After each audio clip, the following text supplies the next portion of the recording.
ஸ்ரீலங்காக்கு எதிராக இன்னைக்கு இந்தியா மாசான பேட்டிங் பர்ஃபார்மன்ஸை கொடுத்து 327 ரன் எடுத்துட்டாங்களேப்பா.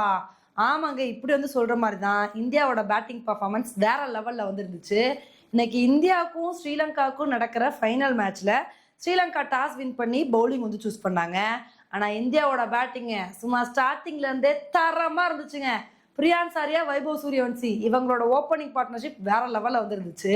இதுல இன்னைக்கு வைபவ் சூரியவன்சி ஒரு முடிவோட தான் வந்திருந்தாரு போல மனுஷன். 29 பால்ல 94 ரன் எடுத்து பட்டையை கிளப்பிட்டாரு. அவர் செஞ்சுரி அடிக்காம மிஸ் பண்ணிட்டாரு. இருந்தாலும் வந்த வேலையை முடிச்சுட்டு கிளம்புவேன் அப்படின்னு வைபவ் சூரியவன்சி ஒரு சூப்பரான இன்னிங்ஸ் கொடுத்து அசத்தி விட்டாருங்க. அதுக்கப்புறம் அடுத்த ஓவர்லேயே பிரியான் சாரியா அவுட் ஆயிட்டாரு.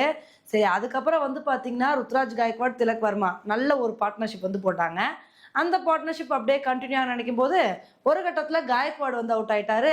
அதுக்கப்புறம் ருத்ராஜ் காயக்வாட் அவுட் ஆனவனே குமார் குசாக்ரா, திலக் வர்மா இவங்க 2 பேரும் நல்ல இன்னிங்ஸ் கொடுத்தாங்க. இவங்களோட இன்னிங்ஸ் கொஞ்ச நேரம் கண்டினியூ ஆச்சு. சரி, அப்படியே இவங்களோட இன்னிங்ஸ் கண்டினியூ நினைக்கும் போது ஃபர்ஸ்ட் குமார் குசாக்ரா அவுட் ஆனாரு. அதுக்கப்புறம் அடுத்த ஓவர்ல திலக் வர்மாவும் அவுட் ஆயிட்டாருங்க. என்னப்பா மாத்தி மாத்தி விக்கெட் போய்கிட்டு இருக்கு, ஸ்கோர் கம்மியாயிருமோ அப்படின்னு நினைக்கும் போது சேச்சா, ஸ்கோர் கம்மியாகலாம் வாய்ப்பே இல்லை. எல்லா பேட்ஸ்மேன்ஸும் ஒரு பெரிய கான்ட்ரிபியூஷனை கொடுப்போம்னு சொல்லிட்டு விப்ராஜ் நிகம், அங்குல் ராய்ன்னு சொல்லிட்டு எல்லாருமே நல்ல ஒரு கான்ட்ரிபியூஷன் கொடுத்தாங்க. இதனால நம்ம இந்தியன் ஏ டீம் 50 ஓவர் முடிவுல 377 ரன் எடுத்து பட்டையை கிளப்பிட்டாங்க. இந்த அளவுக்கு ஸ்கோர் வந்ததுக்கு முக்கிய காரணமே வைபவ் சூரியவன்சியோட அதிரடியான ஆட்டம் தான். ஏன்னா இனிஷியல்ல அவரு என்னதான் ஓடிஐ மேட்சா இருந்தாலும் நான் T20 மோட தான்ப்பா விளையாடுவேன், என்னோட ஸ்டைல் எப்பயுமே அதிரடி தான் அப்படின்னு சொல்லிட்டு மாஸ் காட்டி விட்டாப்ல.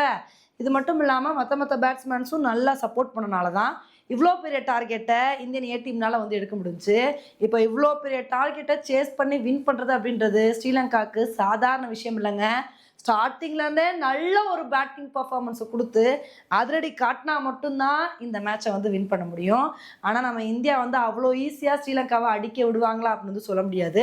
நம்ம இந்தியன் ஏ டீமை பொறுத்த வரைக்கும் ஸ்டார்டிங்லேருந்து நல்ல பவுலிங் பர்ஃபார்மன்ஸை கொடுத்து ஸ்டார்டிங்கில் ரன்னை கண்ட்ரோல் பண்ணி விக்கெட் எடுக்க தான் பார்ப்பாங்க. என்ன நடக்குது அப்படின்றத பொறுத்து பார்க்கலாம். ஓகே ஃப்ரெண்ட்ஸ், நம்ம இந்தியாவோட பேட்டிங்கை பற்றி நீங்கள் என்ன நினைக்கிறீங்க அப்படின்றத என்னோட கமெண்ட் செக்ஷனில் போடுங்க.